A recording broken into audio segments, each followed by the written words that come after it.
Bonsoir à tous et à toutes. Nous avons un sujet d'une importance énorme, et particulièrement pour l'an 2017. C'est un sujet toujours important et intéressant, mais vous allez voir au cours de cette année d'une façon particulière. Jérusalem, obstacle à la paix mondiale, point d'interrogation.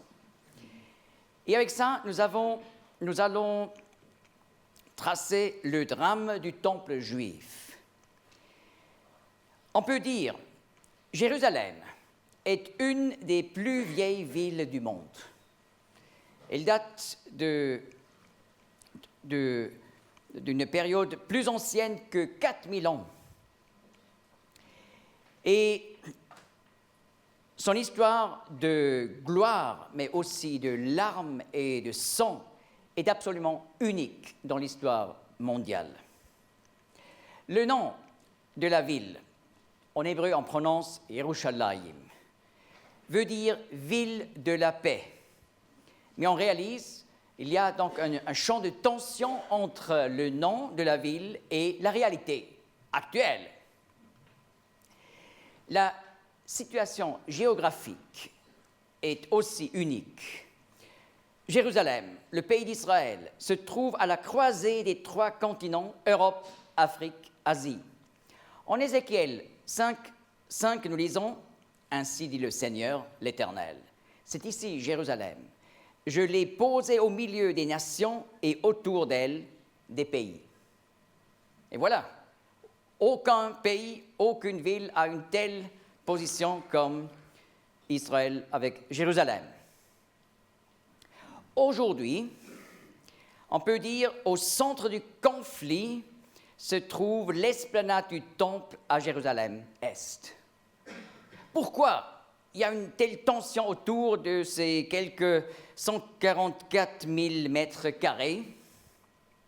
Eh bien, c'est l'endroit du site de l'ancien temple juif. Depuis, selon la chronologie stricte, le temps de Salomon, 11e siècle avant Jésus-Christ, jusqu'à la destruction du temple par les Romains, au 1er siècle après Jésus-Christ, 70 après Jésus-Christ. C'était le centre du judaïsme. Mais au même endroit se trouve depuis le 7e siècle et jusqu'à aujourd'hui, le dôme du rocher. Donc, un endroit musulman. Et c'est pour ça que la New York Times, il y a des années, a déclaré l'esplanade du temple comme les mètres carrés les plus explosifs de la planète. C'est vrai.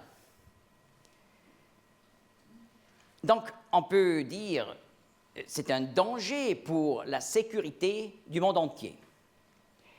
Mais pour comprendre le problème actuel, il faut connaître les sources, les racines. Et c'est ce qu'on ne trouve normalement pas dans les mass médias. Alors, nous retournons au 21e siècle avant Jésus-Christ. Abraham, le père de la nation d'Israël, avait quitté la Chaldée, le sud de l'Irak actuel. Nous lisons en Genèse 11, 31 jusqu'à 12, verset 3, comme il a été appelé par le Dieu de la Bible de sortir de la ville de Our pour aller au pays de la promesse. Et vous voyez là le trajet d'Abraham au long de l'Euphrate vers le nord, ensuite en bas pour aller au pays de Canaan, qui plus tard devient le pays d'Israël. Nous lisons dans l'histoire, dans la biographie d'Abraham, dans la Bible, Genèse 14, comme il a rencontré le roi Melchisédek, roi à Salem. Salem, c'est la forme courte de Jérusalem. Vous voyez, fondation de la paix. Salem, c'est la paix. Et cette ville était située sur la pente sud du mont Morija, actuellement à Jérusalem de l'Est.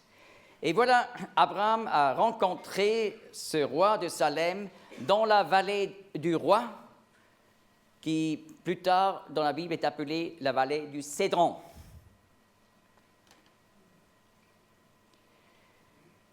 Plus tard dans la vie d'Abraham, le père d'Israël a été envoyé par l'Éternel au pays de Morija pour offrir son fils.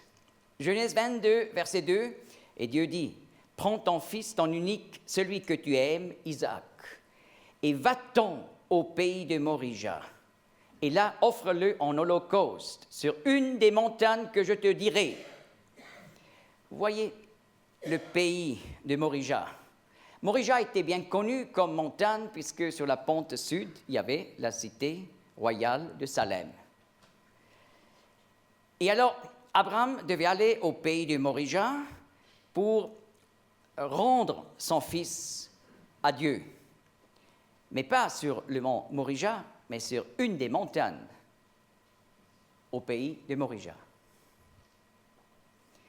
Mais nous savons que c'était simplement un test de sa confiance en l'Éternel. Il ne devait pas sacrifier son fils, mais plutôt il a eu donc l'occasion pour offrir un bélier. Mais à ce moment-là, il a donné un nom à ce lieu où il y avait l'autel. Et nous lisons en Genèse 22, 14 qu'il a appelé cet endroit Adonai Yireh, l'Éternel pourvoira. Pourvoira quoi? Le vrai sacrifice. Isaac, qui était un pécheur, ne pouvait pas mourir comme sacrifice pour l'humanité, n'est-ce pas? Et voilà, le bélier était aussi simplement un symbole. Mais dans l'avenir devrait venir le Messie, le Sauveur promis, pour s'offrir comme sacrifice. Et voilà, par cette prophétie-là, on savait que le Messie, un jour, va donner sa vie dans le pays de Morija, sur une des collines. Et voilà, 2000 après Abraham, Jésus-Christ est mort sur la montagne nord-ouest de la vieille ville de Jérusalem, sur Golgotha. Vous voyez, tout près, juste à côté du mont Morija, était plus tard Golgotha. Une prophétie concernant le Messie qui mourra à Jérusalem, à côté du mont Morija. Vous voyez ici, j'indique le lieu de l'église du Saint-Sépulcre qui, selon les résultats archéologiques modernes, est effectivement à l'emplacement correct de Golgotha. Les descendants d'Abraham, pour juste raconter l'histoire de ses descendants en quelques mots, ont dû descendre en Égypte à cause d'une famine. Et c'était d'abord une très grande famille de plusieurs dizaines de personnes, mais ils étaient reçus en Égypte, dans le pays de Goshen, dans le delta fructueux de l'Égypte, et là, ils sont devenus en très peu de temps une nation. Ils sont donc venus de Canaan, en Égypte, pour finalement quitter, après un certain temps, l'Égypte pour aller au pays de Canaan, le pays de la promesse que Dieu avait promis à Abraham. Mais avant de quitter, c'était la période de l'esclavage des Israélites en Égypte. Vous voyez, ce pharaon qui a reçu la grande famille en Égypte est mort. Il y avait plusieurs pharaons après lui. Et lorsque Israël est devenu une nation en Égypte, tout d'un coup, les Égyptiens ont vu un danger militaire dans ce pays, dans ce peuple. Et c'est pour ça qu'ils ont pris les Israélites comme des esclaves. Mais cela a amené au jugement de Dieu par les 10 plaies sur l'Égypte. C'était les conséquences de l'oppression. Et selon la chronologie stricte de la Bible, qui prend en sérieux tous les chiffres de la Bible, sans vouloir corriger entre deux quelques chiffres, alors par ça, on arrive à la date de l'exode des Israélites de l'Égypte, 1606 avant Jésus-Christ. Voilà, le pays d'Israël a pu sortir de l'Égypte pour aller au pays de la promesse, mais d'abord, il y avait les 40 ans de voyage à travers le désert. Et le moment où ils étaient vers le mont Horeb, au Sinaï, était fondamentalement important. Parce que là, Israël a reçu la loi de Dieu. D'abord les 10 commandements, ensuite des centaines de commandements que vous trouvez dans les 5 livres de Moïse, qui forment les 5 premiers livres de la Bible. Donc c'était le premier peuple du monde qui a reçu la Bible, c'est-à-dire la première partie de la Bible. Et voilà, très vite, Israël a réalisé que cette loi est en quelque sorte un miroir. Un miroir qui montre que nous sommes des pécheurs. Parce que lorsqu'ils ont essayé de vivre selon les commandements, ils ont réalisé, mais en nous, il y a une force qui voudrait juste faire le contraire de ce que les commandements disent. Donc ils ont réalisé, nous avons un problème de péché. Mais il est intéressant, en rapport avec ce don de la loi, Dieu a aussi donné donc l'instruction pour bâtir un temple transportable, le tabernacle. Et là, on avait l'occasion pour offrir des sacrifices à Dieu. Et lorsqu'on a réalisé, je suis devenu coupable parce que je n'ai pas observé les commandements de Dieu, on avait la possibilité pour recevoir le pardon. Voilà, Lévitique 5, verset 5, parle en rapport avec les sacrifices pour le péché.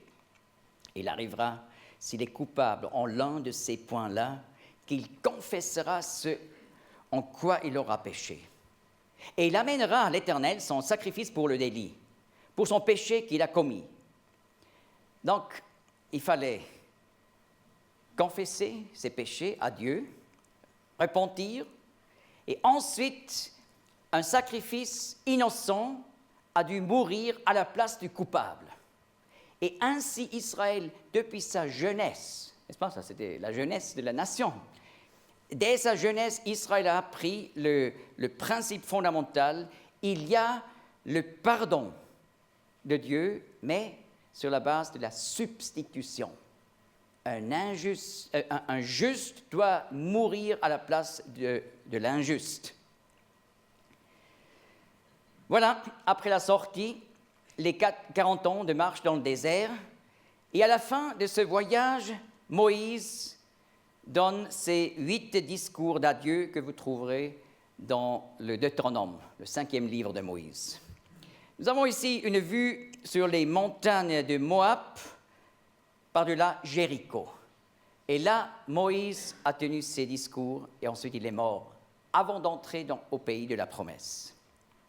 Mais dans ses discours, il a expliqué comment il faut appliquer la loi à la nouvelle situation du pays de la promesse. Et voilà des avertissements de la loi concernant la nouvelle situation dans le pays qui ruisselait de lait et de miel. Et en rapport avec les sacrifices, qui sont tellement centrales, comme nous venons d'apprendre, on lit en Deutéronome 12, 13, « Prends garde à toi, de peur que tu n'offres tes holocaustes dans tous les lieux que tu verras. Mais dans le lieu que l'Éternel choisira dans l'une de tes tribus, là tu offriras tes holocaustes, et là tu feras tout ce que je te commande. » Donc, le texte parle d'un lieu choisi pour le culte avec les sacrifices. Mais le nom n'est jamais donné dans le Deutéronome. Josué a remplacé Moïse et il a amené le peuple d'Israël au pays de la promesse. Et la première forteresse à conquérir était Jéricho.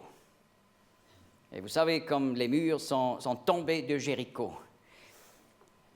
Généralement, dans la littérature séculière d'aujourd'hui, on lit « oui, mais ce sont que des mythes ». Parce que vers 1230, Jéricho n'était pas une ville avec des murs.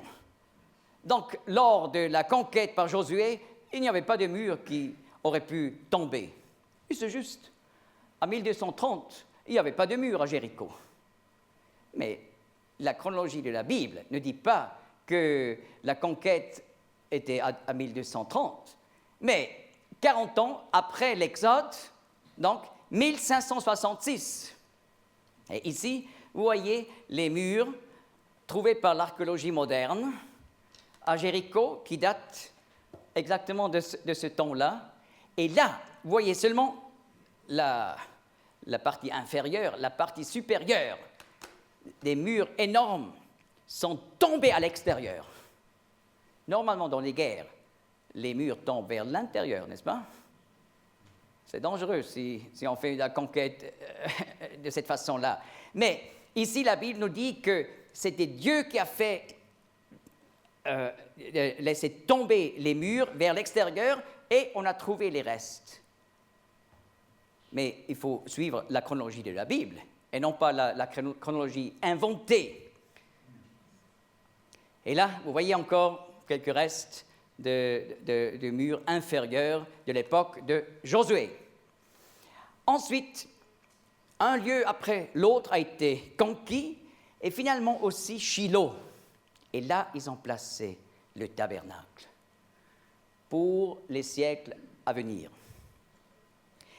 Et voilà, il y a quelques années, on a trouvé l'emplacement du tabernacle à Shiloh. Vous voyez ce mur qu'on a tracé du rocher naturel là-bas, avec une distance d'un mur à l'autre de, j'ai fait les mesures, 28 à 30 mètres. Et voilà, la largeur du tabernacle était 50 coudées royales, donc 26 mètres et demi, presque. Et voilà, on pouvait exactement placer le tabernacle entre ces murs qui protégeaient le tabernacle à Shiloh. Donc, on ne savait pas encore où est le lieu finalement choisi de Dieu. Et seulement à l'époque du roi David, qui a fait la conquête de Jérusalem, qui jusqu'à 1049 avant Jésus-Christ était une enclave cananéenne. Jusqu'à cette époque-là, il fallait s'attendre, et là, des prophètes ont révélé Jérusalem. C'est l'emplacement choisi par l'Éternel. Et c'est pour ça, 1013 avant Jésus-Christ, voilà, le fils de David, Salomon, a construit le premier temple en pierre. Et ainsi, Israël avait un temple, un seul temple à Jérusalem, qui a remplacé le tabernacle. Le tabernacle l'a mis dans le monde du temple, et le premier temple a remplacé le tabernacle. Pourquoi Israël avait seulement un temple? Eh bien, comme témoignage qu'il y a seulement un seul Dieu. Vous voyez, les nations autour d'Israël vénéraient beaucoup de dieux, vus comme des forces dans la nature, et ainsi ils avaient beaucoup de temples. Mais Israël connaissait seulement le Dieu créateur qui ne fait pas partie de la création et qui est éternel, qui n'est pas soumis à l'espace et au temps, parce qu'il est l'éternel. Eh bien, Israël connaissait seulement le seul vrai Dieu et avait pour ça seulement un temple. Ici, vous avez juste un survol chronologique des événements depuis Abraham jusqu'à Salomon. Mais vous savez, à la fin de sa vie, ou dans la deuxième partie de sa vie, Salomon s'est détourné du seul vrai Dieu. Il a commencé à vénérer des dieux des peuples des alentours. Et Israël, en général, a suivi ce chemin. La Bible dit la vénération de la création au lieu du Créateur, c'est de l'idolâtrie. Vous voyez la conséquence. Si un prof de biologie dit, voyez,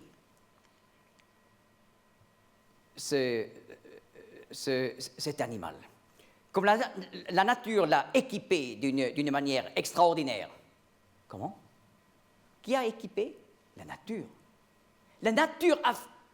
Oui, alors là, on attribue ce que seulement le Dieu éternel peut faire à la nature. Donc, on vénère à la place de l'éternel, on vénère la nature. Et, selon la Bible, c'est de l'idolâtrie. Et les prophètes se sont levés pour avertir Israël et ils ont dit, si vous ne retournez pas au seul vrai Dieu, il y aura des conséquences énormes. Et finalement, vous allez retourner en Babylonie, au pays des idoles. Voilà, beaucoup de prophètes ont ajouté des livres aux 5 livres de Moïse en avertissant Israël. Et voilà une première conséquence, juste après la mort de Salomon, était la division d'Israël. Israël s'est divisé en 2 parties, en 2 nations. Les 10 tribus au nord, les 2 tribus au sud. Une conséquence de l'idolâtrie de Salomon. Ici, vous avez tous les rois d'Israël, des 10 tribus, qui étaient tous des idolâtres. Et là, vous voyez les rois de Juda. Beaucoup étaient des idolâtres, mais il y avait des exceptions. Vous voyez, en vert, des rois qui ont amené une sorte de réforme, et parfois vraiment un retour aux Écritures. Mais vous voyez, les derniers rois étaient que des impies. Les conséquences annoncées par les prophètes sont venues. 722 avant Jésus-Christ. Voilà la chute du royaume nord. Les Assyriens, la puissance militaire numéro 1 de l'époque, est arrivée pour détruire le royaume nord et ils ont amené en captivité les 10 tribus. Ce que Moïse, dans ses discours d'adieu, avait annoncé en Deutéronome 28-25.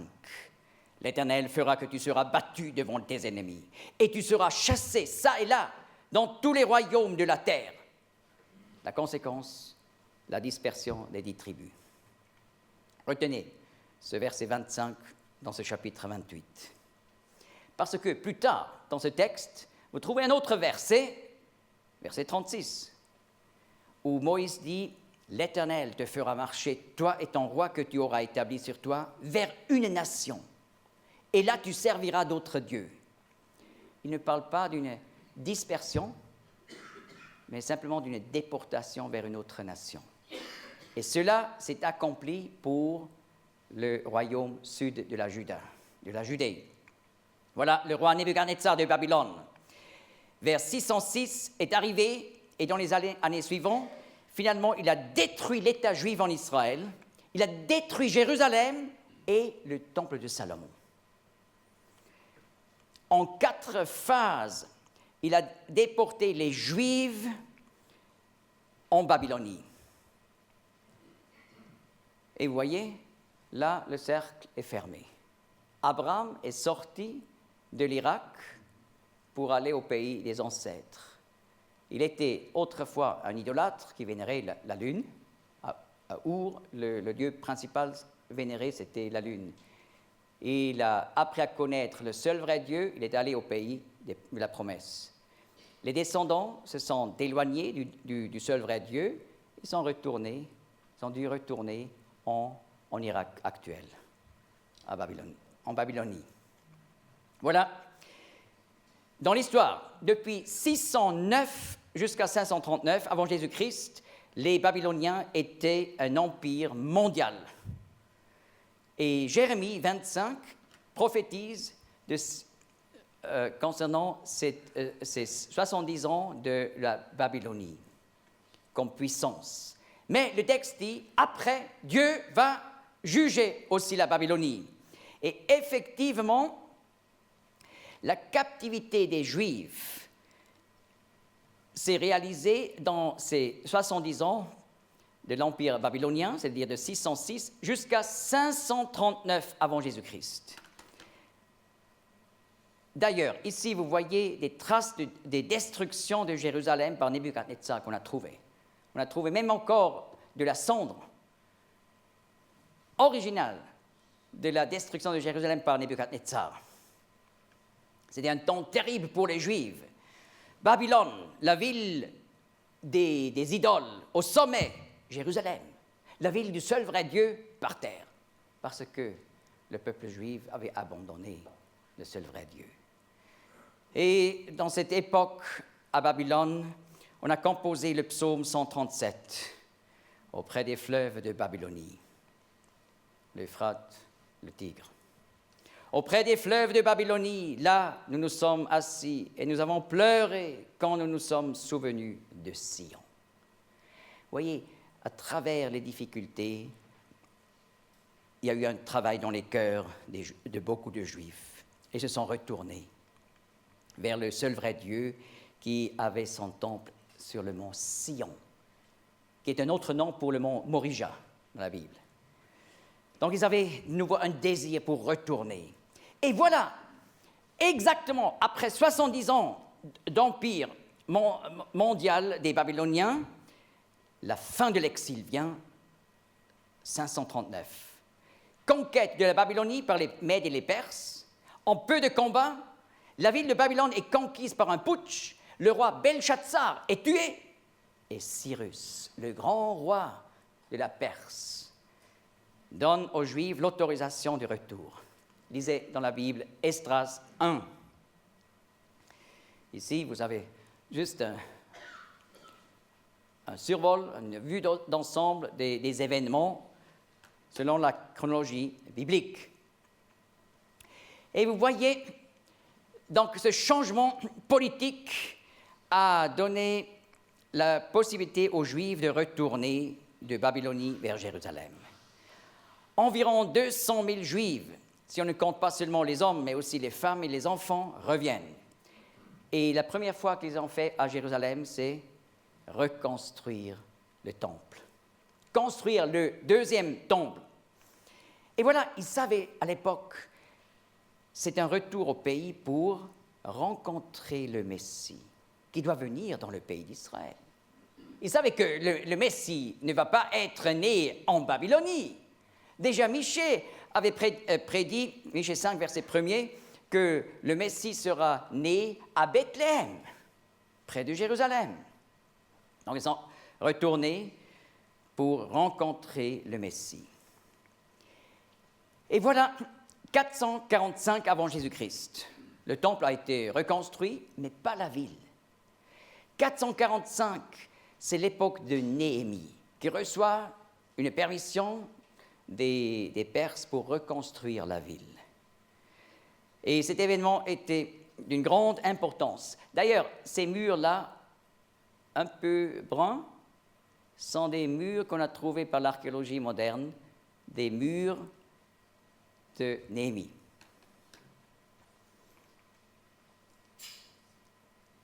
ce moment de la reconstruction de Jérusalem était excessivement important. Je vais revenir à ce point, mais juste pour garder la bonne chronologie, je continue. 19 avant Jésus-Christ. Le deuxième temple, il est déjà devenu un peu vieux. Et c'était l'époque où Hérode, un Édomite qui a été mis comme roi sur les Juifs par les Romains, voulait se faire accepter par les Juifs. Il a dit, je vous donne l'argent. Vous pouvez renouveler le temple.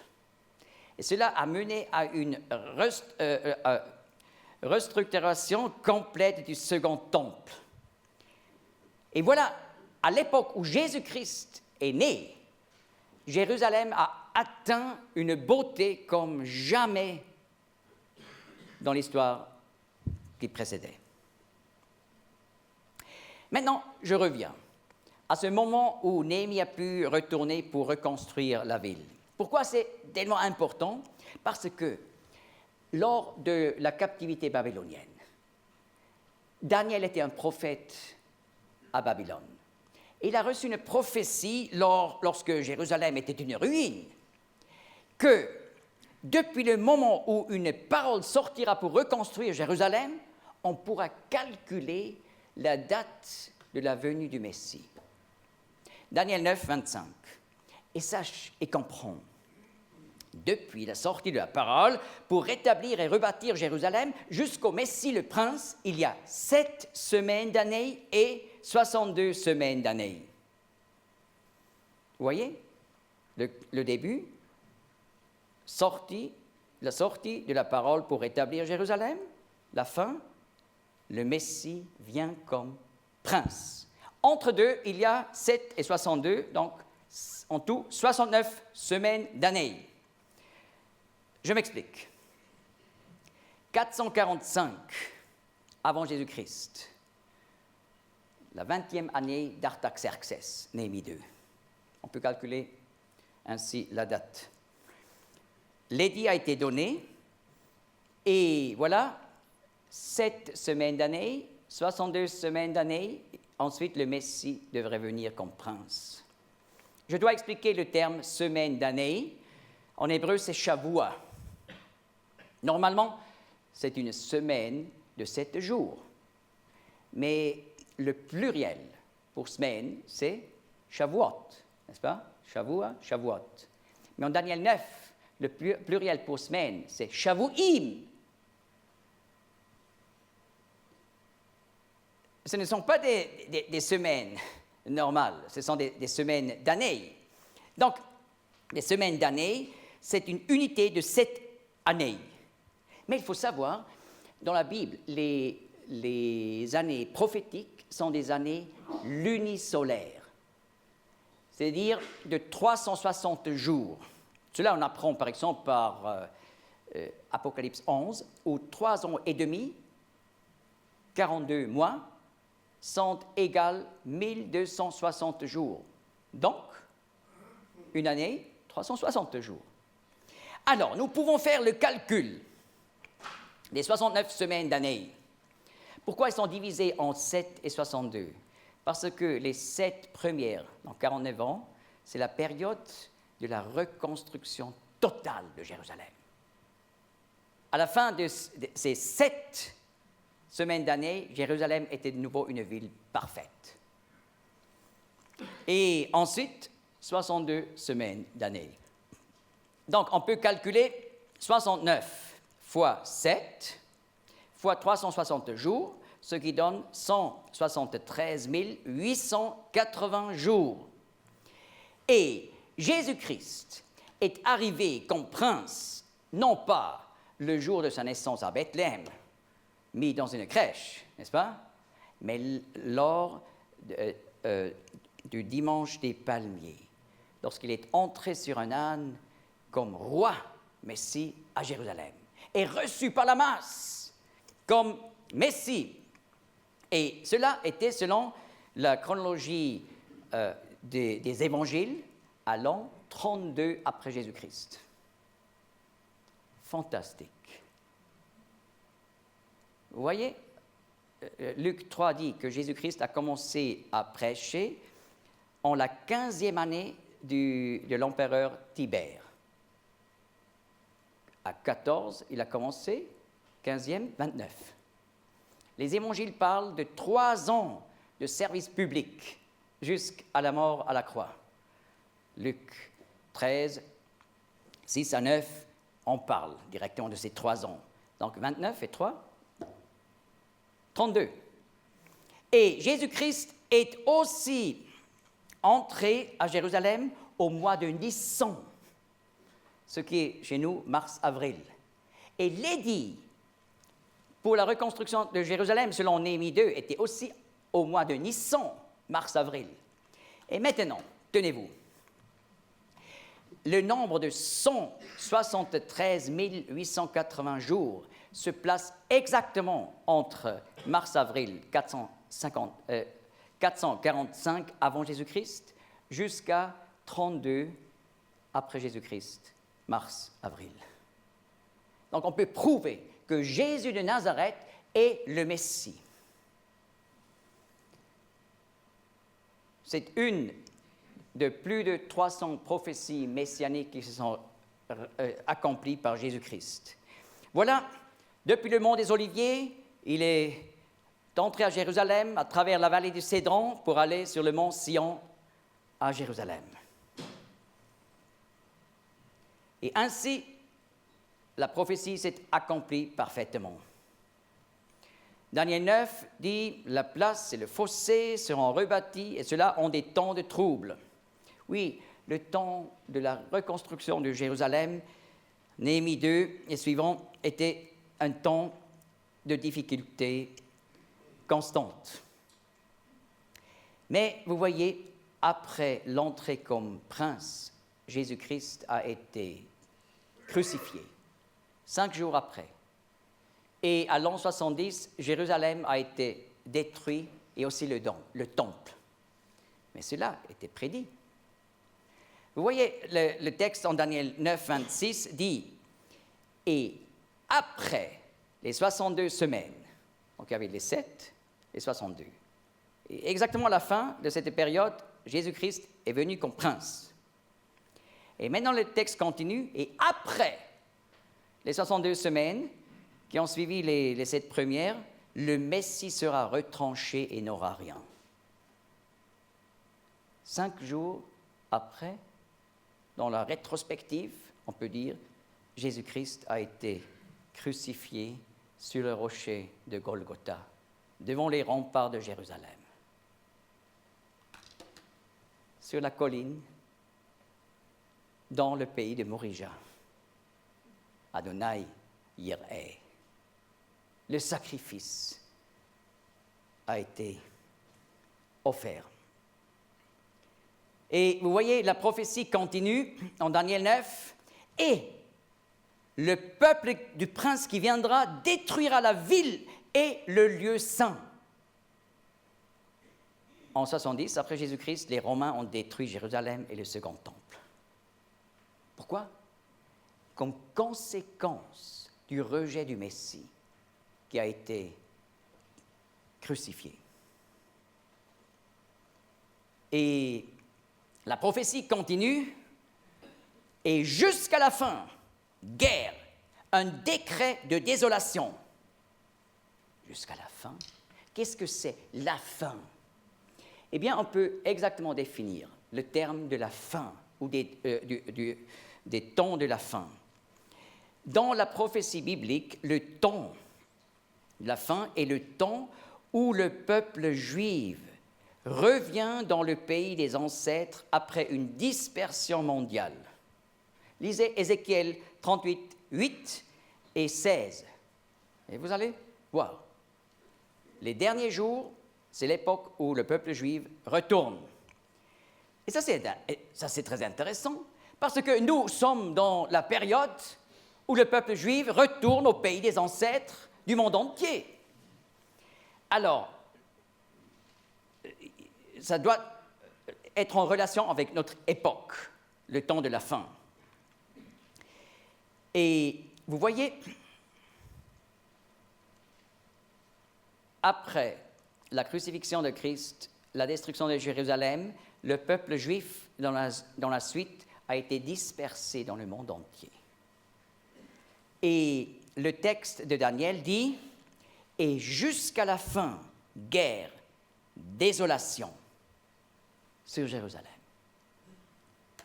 Jusqu'à la fin, c'est-à-dire jusqu'à la période où finalement les Juifs vont retourner d'un exil mondial. Et d'ailleurs, depuis quand les Juifs ont commencé à retourner en masse? C'est depuis 1882. Là, le temps de la fin a commencé. Eh bien, est-ce que c'est vrai qu'il y a eu une désolation et des guerres depuis 70 jusqu'au XXe siècle?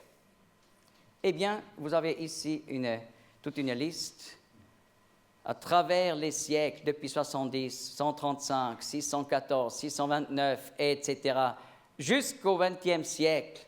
Jérusalem a toujours de nouveau passé par des guerres et des destructions. Ça s'est accompli à la lettre. Et vous voyez, déjà Moïse avait prédit cette catastrophe où Jérusalem sera de nouveau détruite.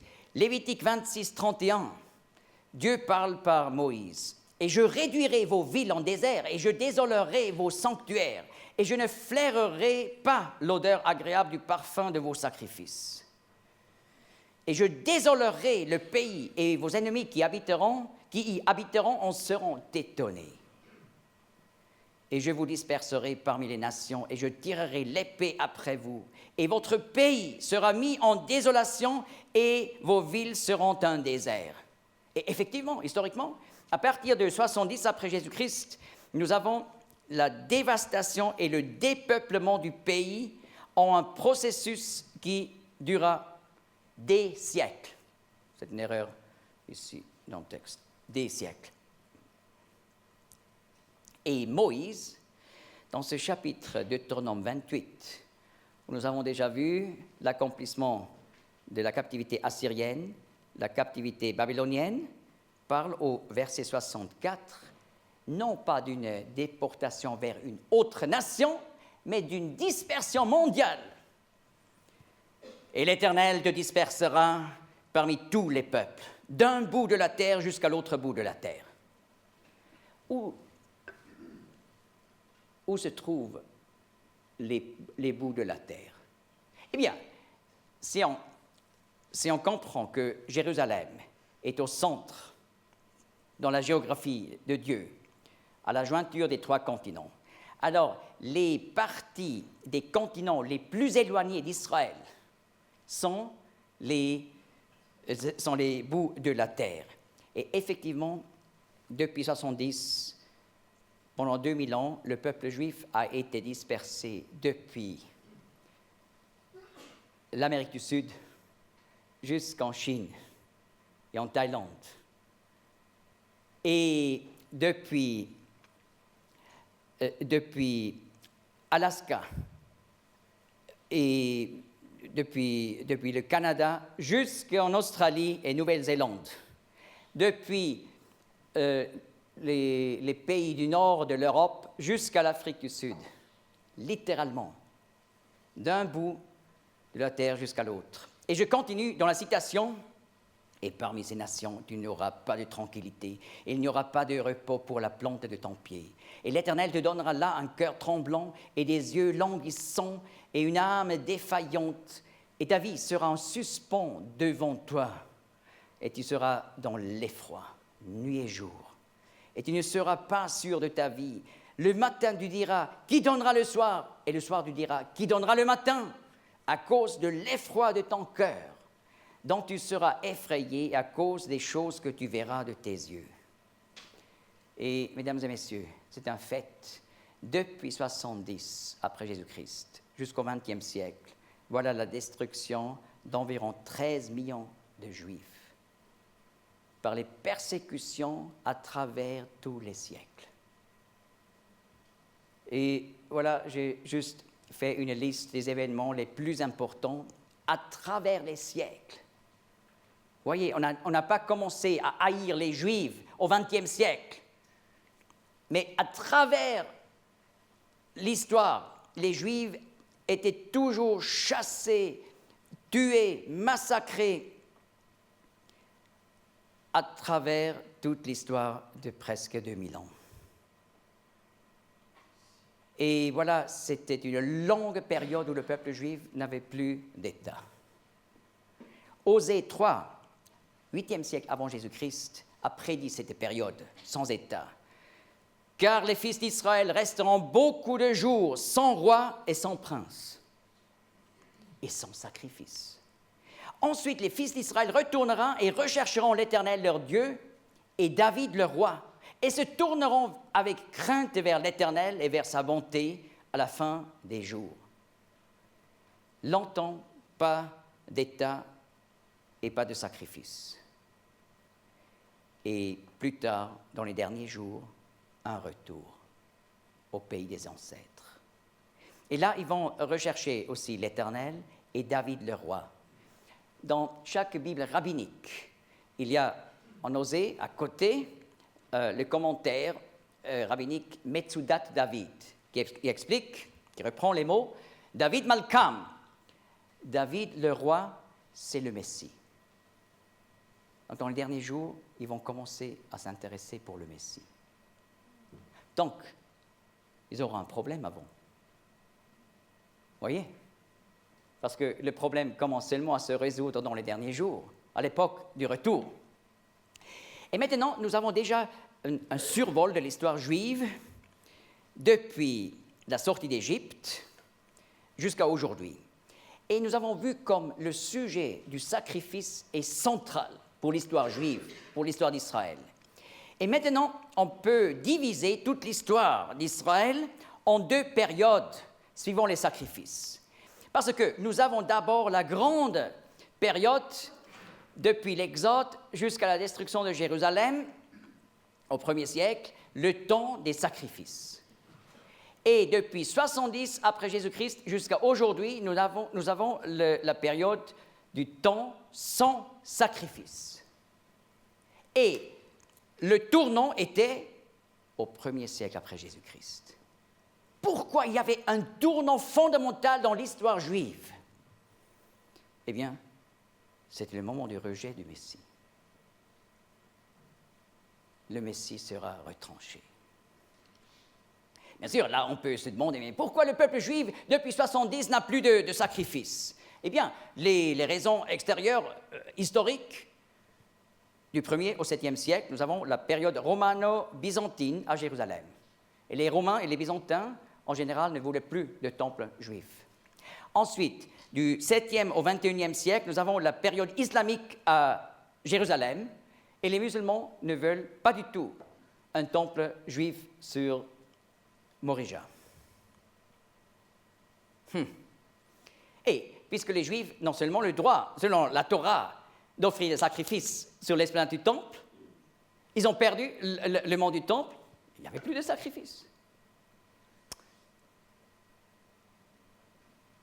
Et alors, on peut se demander, mais est-ce que Dieu a rejeté son peuple terrestre?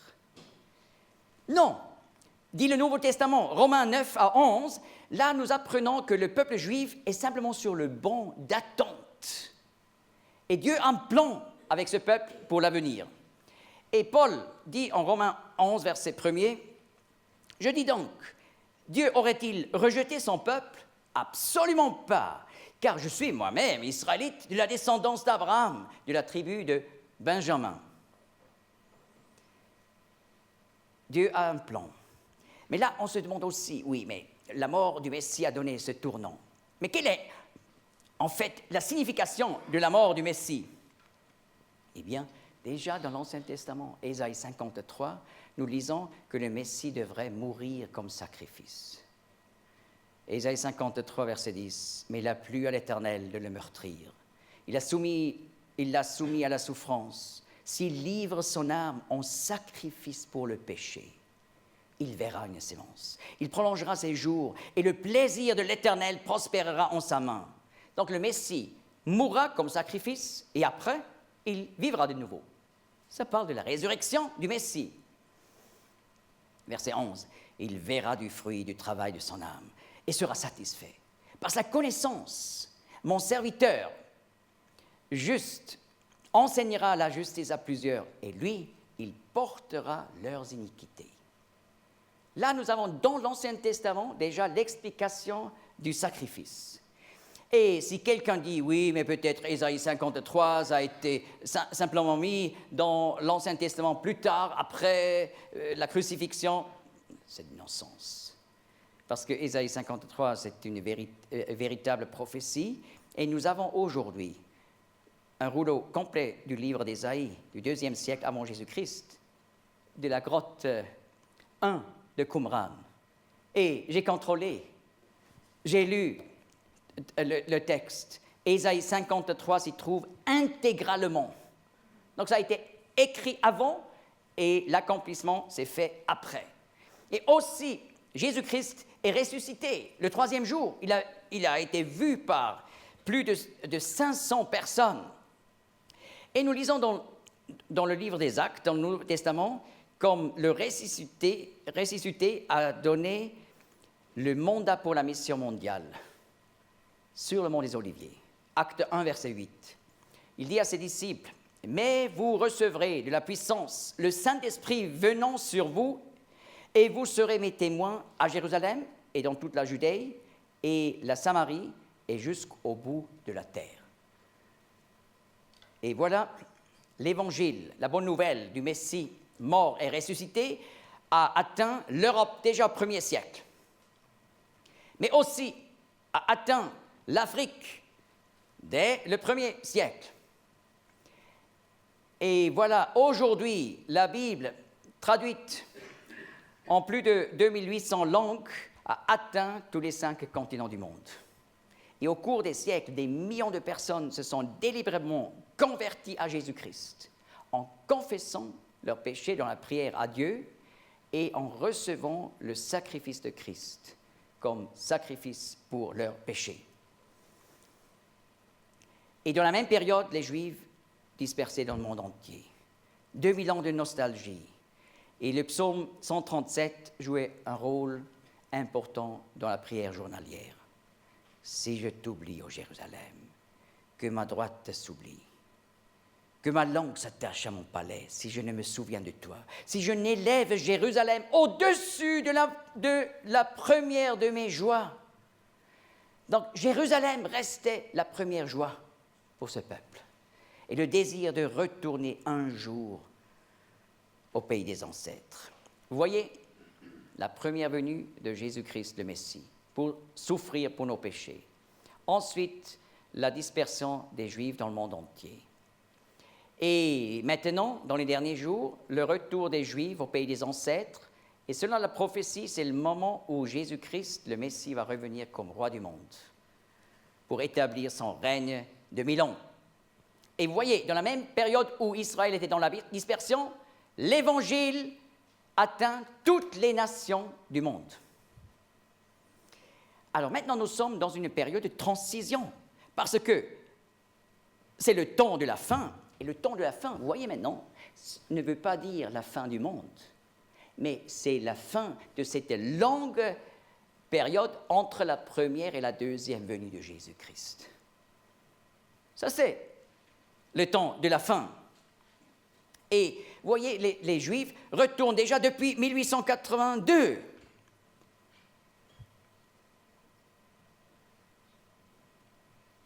Et cela, c'est un accomplissement des promesses de retour. Les prophètes avaient annoncé ce retour.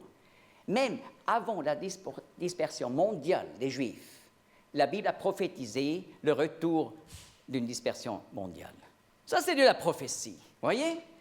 Amos 9, 14, Dieu dit « Et je rétablirai les captifs de mon peuple Israël, et ils bâtiront les villes dévastées, et y habiteront, et ils planteront des vignes, et en boiront le vin, et ils feront des jardins, et en mangeront le fruit, et je les planterai sur leur terre, et ils ne seront plus arrachés de dessus leur terre, que je leur ai donné, dit l'Éternel, ton Dieu. Ézéchiel 36, 24. Et je vous prendrai d'entre les nations, et je vous rassemblerai de tous les pays, et je vous amènerai sur votre terre. Nous avons vu cette promesse du retour et cet accomplissement du retour des Juifs depuis 1882, 83, 4, etc. À cette époque-là, il y avait beaucoup de gens dans le monde qui pensaient que les Juifs sont un peu fous. Parce que retourner au pays des ancêtres à l'époque, c'était retourner en Palestine. Parce que ce pays d'Israël, on n'appelait plus le pays d'Israël, mais la Palestine. Et la Palestine faisait partie de l'Empire ottoman, des Turcs qui dominaient tout le Proche-Orient. Et Jérusalem, d'ailleurs, depuis 1517,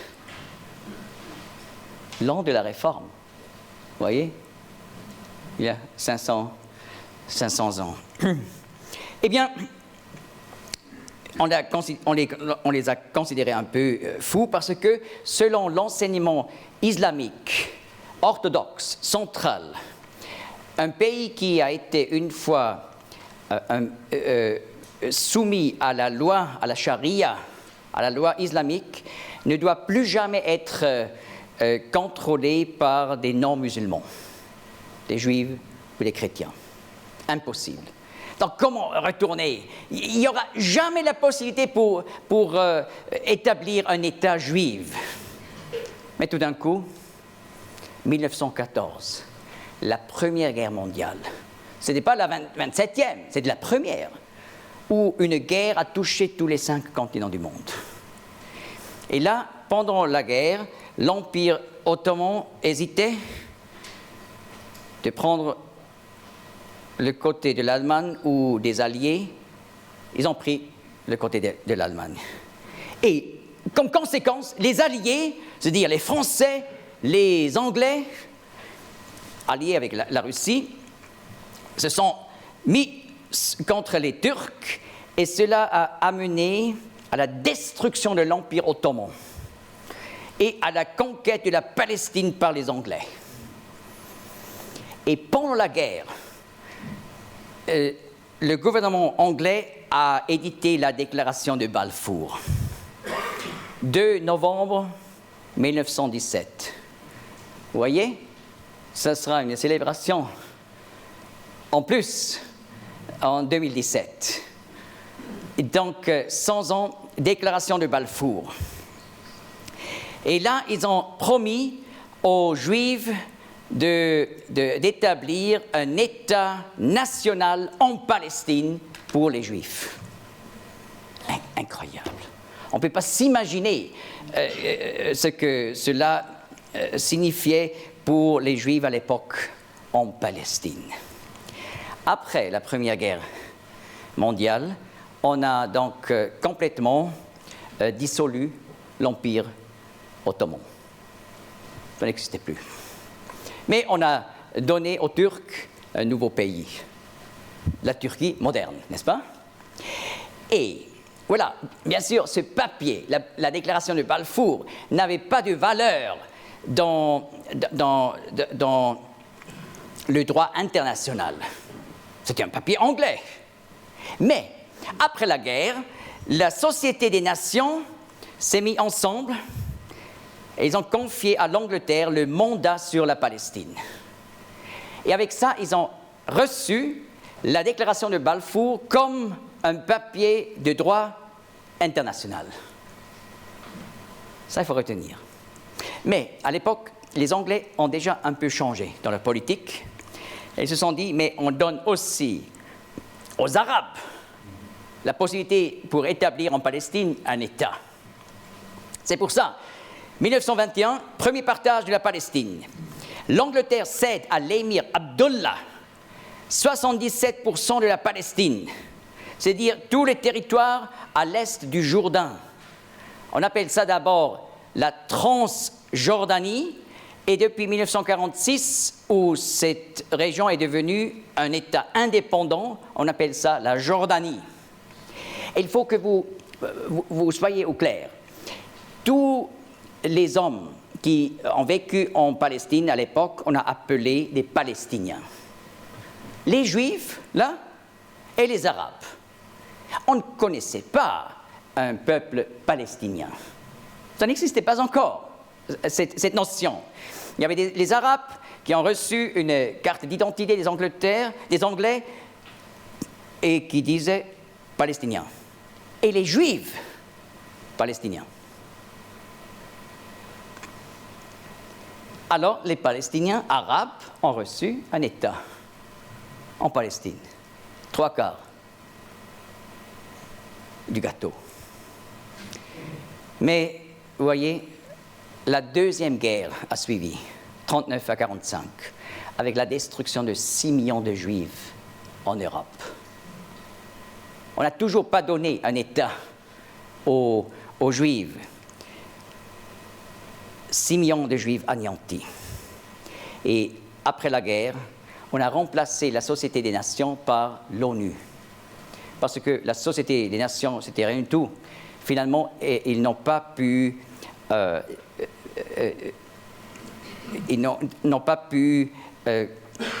aller contre une deuxième guerre mondiale. C'était là la tâche de la Société des Nations.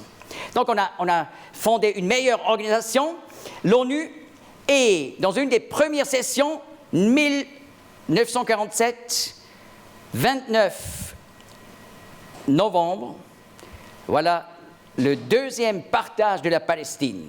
Le plan de partage élaboré de l'ONU est accepté par la majorité. La majorité des nations acceptent sous l'impression de cette destruction de 6 millions de Juifs en Europe ce plan. Parce que ce plan voulait dire maintenant les Juifs peuvent fonder un État juif. Mais on ne donnait pas le reste de 23%. Vous voyez seulement ce qui est bleu. Et le sud, là, c'est le désert du Negev. Et avec le reste, on voulait faire un deuxième État palestinien arabe. Les Juifs ont accepté les 12,6%, au moins pour avoir un État. Mais le monde islamique est en colère. Pourquoi? À l'époque, il n'y avait pas encore les territoires occupés. Mais pourquoi en colère?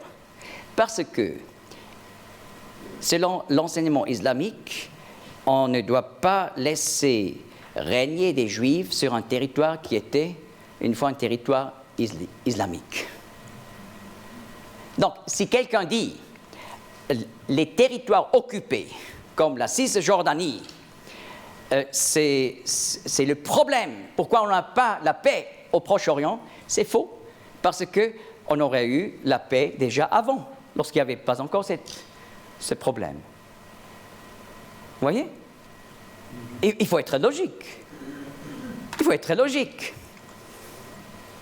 Alors, le 14 mai 1948, la fondation de l'État d'Israël, Ben Gurion annonce par la radio « Ici, l'État d'Israël, 2000 ans ont passé, quand pour Dieu le temps est venu, personne ne peut lui résister. » Mais les Arabes ont dit « Si on réalise un État juif, on va le détruire complètement. On va tuer les Juifs. » Donc, ils vont continuer ce que les nazis avaient juste fait avant en Europe. Ils vont continuer au Proche-Orient.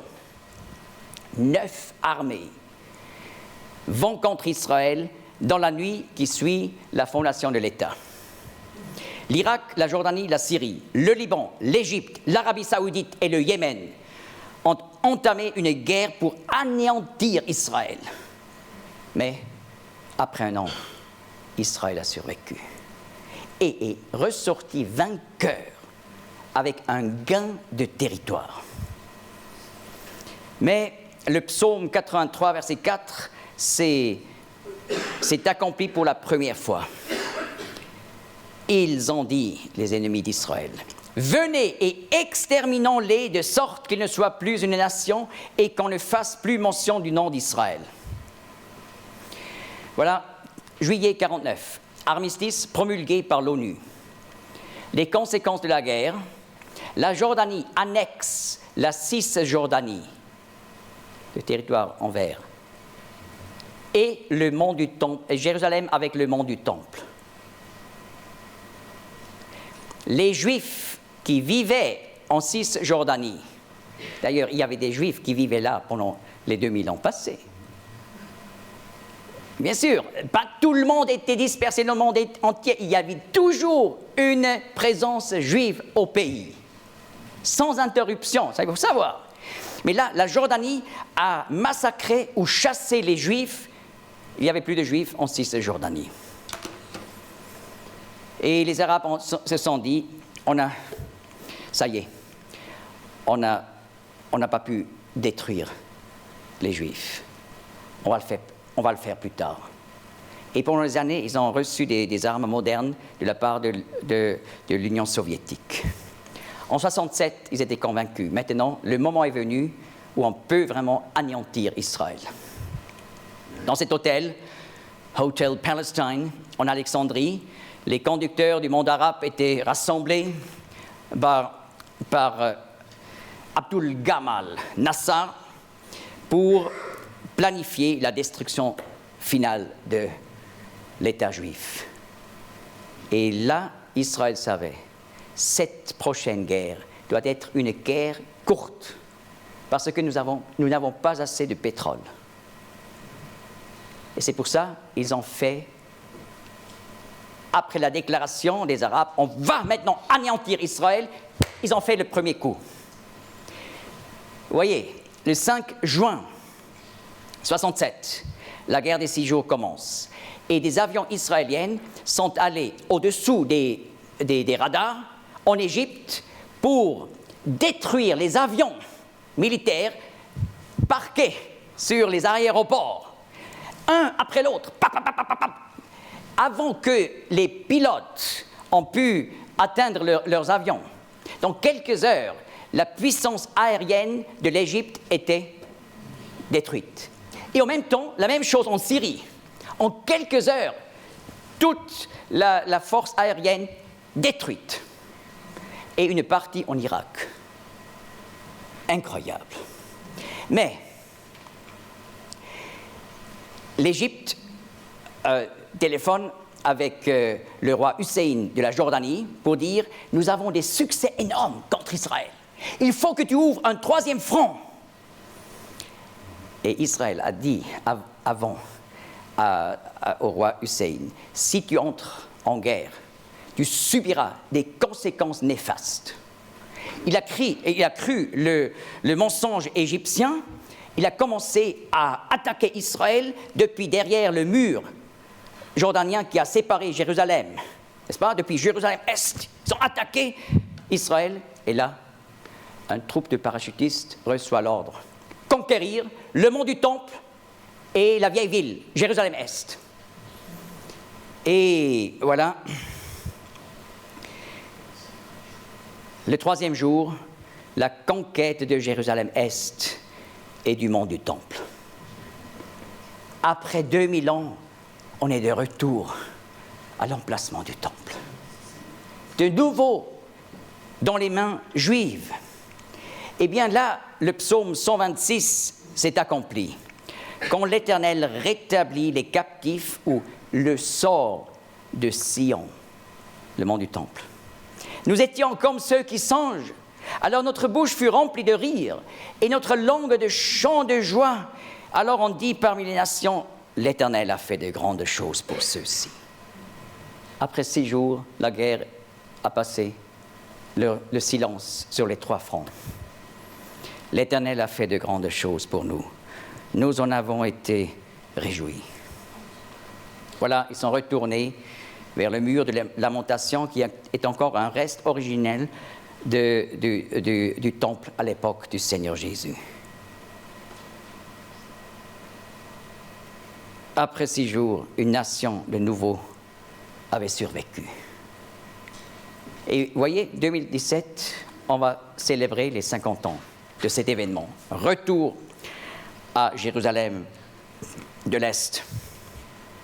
Les conséquences de la guerre, Israël a conquis toute la péninsule du Sinaï et la bande du Gaza qui était dans la possession des Égyptiens depuis 48-49. Ils ont conquis la bande de Gaza, conquête de la Cisjordanie avec Jérusalem-Est et le mont du Temple, et conquête des hauteurs du Golan. Et on s'est dit, on va utiliser ces territoires pour recevoir de la paix des Arabes en rendant du territoire. C'est pour ça qu'Israël a rendu toute la péninsule du Sinaï à l'Égypte pour obtenir simplement la paix. Une paix froide, mais obtenir la paix. Vous savez, Sharon a rendu la bande du Gaza complètement aux Palestiniens. Et juste après, la Hamas a pris le pouvoir et depuis, ils ont le problème avec les roquettes. Constamment, attaque contre Israël. Et le Golan, ils ont pris comme sécurité contre la Syrie. Et aujourd'hui, c'est une sécurité contre Daesh. Vous voyez? Et on a tout de suite dit, après la guerre, allez en Cisjordanie pour construire des colonies. On a reconstruit donc les endroits où les Juifs habitaient déjà avant, 48, et d'autres. Et on s'est dit, une partie, on va donner aux Palestiniens arabes, mais plus tout, pour avoir une sécurité militaire contre la Jordanie et contre l'Irak derrière, etc.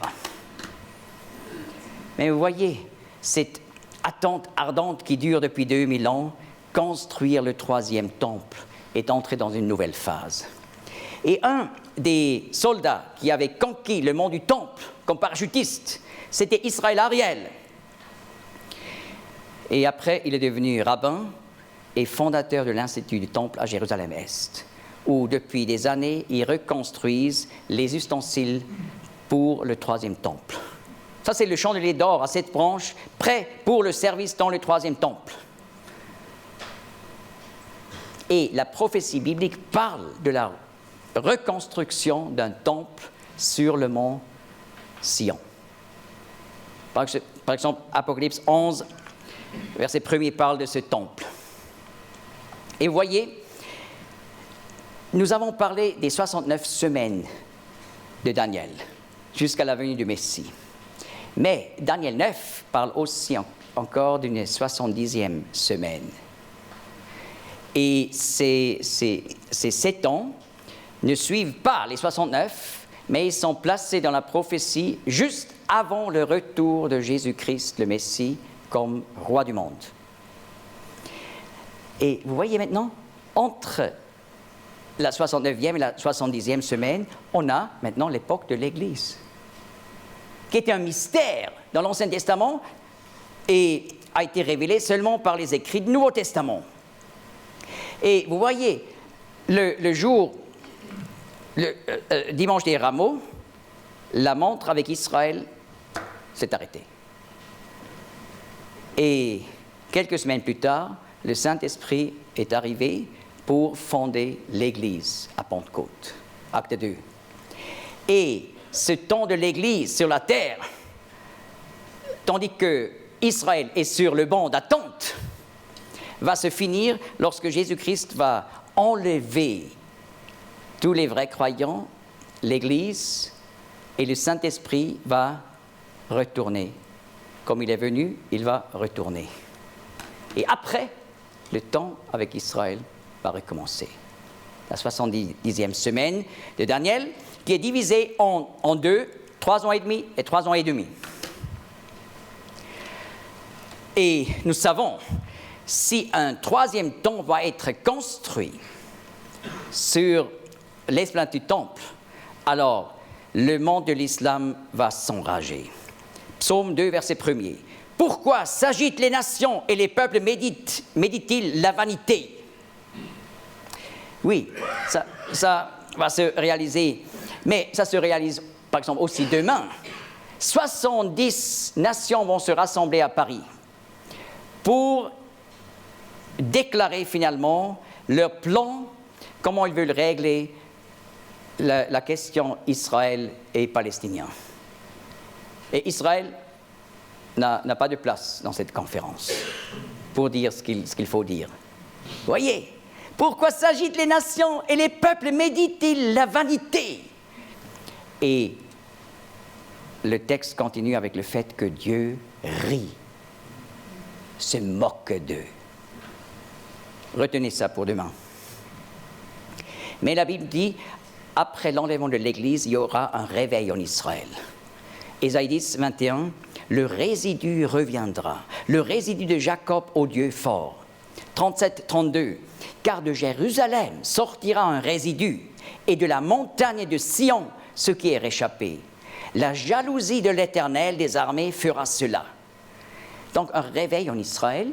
D'abord, 144 000 Israélites, Juifs en Israël vont se convertir et reconnaître que Jésus est le Messie. Apocalypse 7. Et dans la suite, dans la grande tribulation des derniers 3 ans et demi, un tiers d'Israël va se convertir. Un tiers de la nation. Ça, c'est ce résidu. Mais faites attention, ce réveil commence où? De la montagne de Sion, à Jérusalem de l'Est, là où il y a le mur de lamentation. C'est là où va commencer le réveil parmi les Juifs. Mais la Bible dit aussi que dans cette époque, l'Antéchrist, le pire des faux messies, va arriver. 1 Jean 2, 18. Petits enfants, c'est la dernière heure. Et comme vous avez entendu dire que l'Antichrist vient, Anti veut dire Antichrist, celui qui est opposé à Christ, le Messie. Mais Anti peut aussi dire à la place de, celui qui prend la place de Christ, du Messie. Le Seigneur Jésus a dit aux conducteurs juifs, Jean 5, 43, « Moi, je suis venu au nom de mon Père, et vous ne me recevez pas. Si un autre vient en son propre nom, celui-là, vous le recevrez. » Et voilà, cet Antichrist est appelé dans l'Apocalypse 13, verset 11, une bête comme un agneau, qui parle comme le dragon. Et l'Antichrist va faire une image qui est capable de parler.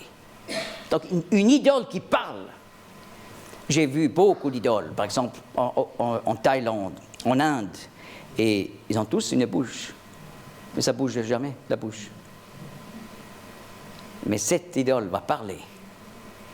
Et voilà, le Seigneur dit, dans son discours sur le mont des Oliviers, Matthieu 24, 15, « Quand donc vous verrez l'abomination de la désolation, c'est-à-dire l'idole qui entraînera la ruine, ce faux Messie va mettre cette idole dans le 3e temple pour rendre impur le 3e temple qui va être reconstruit dans cette période. Parce qu'il sera un ennemi de ce mouvement du 3e temple. Et voilà, le Seigneur dit, dont il a été parlé par le prophète Daniel, établi dans le lieu saint, l'esplanade du temple. Et Matthieu ajoute que celui qui lit comprenne. Donc, il va mettre sur l'esplanade cette idole, et ça sera le signe pour la grande tribulation. Le Seigneur continue en disant, « Alors que ceux qui sont en Judée s'enfuient dans les montagnes, car alors il y aura une grande tribulation telle qu'il n'y en a eu pas depuis le commencement du monde jusqu'à maintenant, et qu'il n'y en aura jamais plus. Ils vont prendre la fuite sur les montagnes de la Cisjordanie, principalement, pour aller à Moab. » Ésaïe 16 dit que les Jordaniens vont recevoir les 144 000 comme des réfugiés. C'est beau, hein? Des Arabes qui protègent des Juifs. Et ça sera le moment de l'attaque catastrophique venant du Nord. La Bible parle dans beaucoup de chapitres sur le roi du Nord, ou bien de l'Assyrie, de l'Assyrien, qui va envahir Israël depuis le Nord, avec une énorme coalition pour détruire tout le pays, pour brûler tout le pays. Lisez tous ces passages. Daniel 11, 44-45, Joël 1 et 2, etc., etc. Ésaïe 8, 10, 28 à 33. Il faut que j'explique, dans la prophétie accomplie, le terme « le roi du Nord », c'était toujours la grande Syrie, c'est-à-dire le territoire du Liban, la Syrie actuelle, la Turquie, Azerbaïdjan, Turkménistan, Ouzbékistan, Tadjikistan, Afghanistan, jusqu'à Pakistan, Iran et Irak. Et vous voyez, si Daesh, Hamas, Hezbollah se mettent d'accord ensemble avec l'Iran pour aller contre Israël, ennemi commun, ça sera finalement la catastrophe. Dieu, aujourd'hui, affaiblit ces peuples par des controverses parmi eux. Et si quelqu'un pense, mais impossible que l'Iran va soutenir des sunnites, c'est non-sens. L'Iran soutient aujourd'hui Hamas dans la bande de Gaza. Et Hamas sont des sunnites. Et Hamas, déjà aujourd'hui, soutient Daesh en Égypte, qui est attaqué par l'Iran en Syrie. Vous voyez la folie de la situation. Mais ils vont se mettre ensemble contre Israël. Et voilà, cela va déclencher une guerre mondiale où au moins la moitié de la population de la Terre va être détruite, selon le livre de l'Apocalypse. Et le Seigneur dit, il s'agit ici donc des derniers 3 ans et demi, une guerre mondiale de 1260 jours. Vous voyez, des années de 360 jours. Et le Seigneur dit en Matthieu 24, si ces jours-là n'avaient pas été abrégés, personne n'aurait été sauvé. Et littéralement, personne, le texte dit, nulle chair ne sera sauvé. C'est-à-dire, aucun homme survivrait. Donc Dieu a limité à 3 ans et demi. Plus mènerait à l'autodestruction de l'humanité. Et Dieu dit en Zacharie 12, verset 2, « Voici, je ferai de Jérusalem une coupe d'étourdissement pour tous les peuples d'alentour. » Une coupe d'étourdissement, c'est une coupe d'alcool. Et si on boit trop, on ne sait plus réfléchir. Et Jérusalem est une coupe d'étourdissement pour tous les peuples des alentours. Et en fait, pour le monde entier, demain. C'est très dangereux ce que les 70 nations vont faire à Paris, parce qu'ils vont parler de ce sujet central, Jérusalem de l'Est. Qu'est-ce qu'on en fait? Alors, on dit Israël n'a pas de droit à Jérusalem de l'Est au mont du Temple, seulement les musulmans. Et l'UNESCO a déjà déclaré ça il y a quelques semaines, n'est-ce pas? Ils vont continuer dans cette direction, et Dieu dit, je ferai de Jérusalem une coupe d'étourdissement. Et voilà la catastrophe pour Israël. Zacharie 13, verset 8, cette attaque du nord, il arrivera dans tout le pays, dit l'Éternel, que 2 parties y seront retranchées, expireront.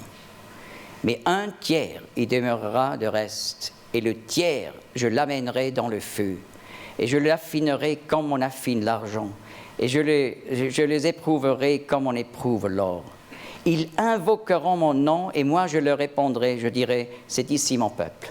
Et lui dira, l'Éternel, c'est mon Dieu. Alors 2/3, selon le chiffre actuel de 6 millions de Juifs en Israël, ça serait 4 millions qui vont périr. Et l'autre côté, 1/3 va survivre et va reconnaître le Messie. Et Dieu va recevoir ce tiers comme son peuple. Vous voyez, l'Église n'a pas remplacé l'Église. L'Église n'a pas remplacé Israël. L'Église va partir et ensuite Dieu va reconnaître ce tiers comme Israël, son témoin sur la terre. Et voilà, Jésus-Christ, sur le pire des moments d'Israël, dans la plus grande détresse de Jérusalem et du pays d'Israël, il va revenir pour détruire tous ces ces nations du nord qui vont entourer Jérusalem. Zacharie 14, 3, « Et l'Éternel sortira et combattra contre ces nations. Et ses pieds se tiendront ce jour-là sur la montagne des Oliviers, qui est en face de Jérusalem, vers l'Orient. » Là, Jésus-Christ va revenir. Nous sommes ici sur le mont du Temple, regardons vers le sommet du mont des Oliviers. Et ce tiers va réagir. Zacharie 12, verset 10. « Et ils regarderont vers moi celui qu'ils ont percé. Et ils se lamenteront sur lui comme on se lamente sur un fils unique. Et il y aura de l'amertume pour lui comme on a de l'amertume pour un premier-né. » Et voilà, ils vont prier littéralement Ésaïe 53. Il est méprisé et délaissé des hommes, homme de douleur, et sachant ce que c'est que la longueur. Et comme quelqu'un de qui on cache sa face, il est méprisé, et nous n'avons eu pour lui aucune estime. Certainement, lui a porté nos longueurs, et s'est chargé de nos douleurs, et nous l'avons estimé battu, frappé de Dieu et affligé. Mais il a été blessé pour nos transgressions, il a été meurtri pour nos iniquités. Le châtiment de notre paix a été sur lui, et par ses meurtrissures, nous sommes guéris. Nous avons tous été errants comme des brebis. Nous nous sommes tournés chacun vers son propre chemin, et l'Éternel a fait tomber sur lui l'iniquité de nous tous. Et voilà, Jésus-Christ va revenir bientôt. Nous sommes dans le temps de la fin et bien avancé. Et les choses se sont préparées pour les événements après l'enlèvement de l'Église qui pourraient avoir lieu chaque jour. Peut-être aujourd'hui, peut-être demain. On ne sait pas. Mais il faut être prêt chaque jour. Nous sommes dans le temps de la fin. Et voilà, Jésus-Christ va revenir comme le juge du monde. Zacharie 14, 9, « Et l'Éternel sera roi sur toute la terre. » Mais il va juger tout ce qui s'oppose à lui. Et par cela, nous apprenons que Jérusalem va être ensuite la ville de la paix. Il va introduire la paix mondiale. Mais il va revenir comme juge. Et cette pensée de rencontrer un jour Jésus-Christ comme le juge, c'est effrayant, n'est-ce pas? Mais pour moi, ce n'est pas effrayant. Parce que la Bible dit que chaque être humain, même ceux qui sont déjà morts, un jour vont se tenir devant le juge, devant Jésus-Christ. Et pour moi, ce n'est pas effrayant parce que je sais, le Messie qui va venir, c'est le même comme le Messie souffrant. Le juge, c'est celui qui a porté mes péchés sur la croix. Et j'ai cru en son sacrifice. J'ai confessé à Dieu mes péchés, ce que je savais encore. Et ce que j'ignorais, j'ai aussi lui donné. Pour obtenir un pardon complet. Alors ainsi, on peut vraiment se réjouir de se tenir un jour devant Jésus-Christ. Mais ceux qui n'ont pas la paix avec Dieu, maintenant, c'est effrayant de penser, chaque jour, ça pourrait être trop tard. N'est-ce pas? Nous ne savons pas qu'est-ce qui va se passer lorsque nous retournons à la maison. Il faut toujours être prêt à mourir. N'est-ce pas? Il faut être prêt. Ce n'est pas notre désir. Pas du tout, mais il faut être prêt.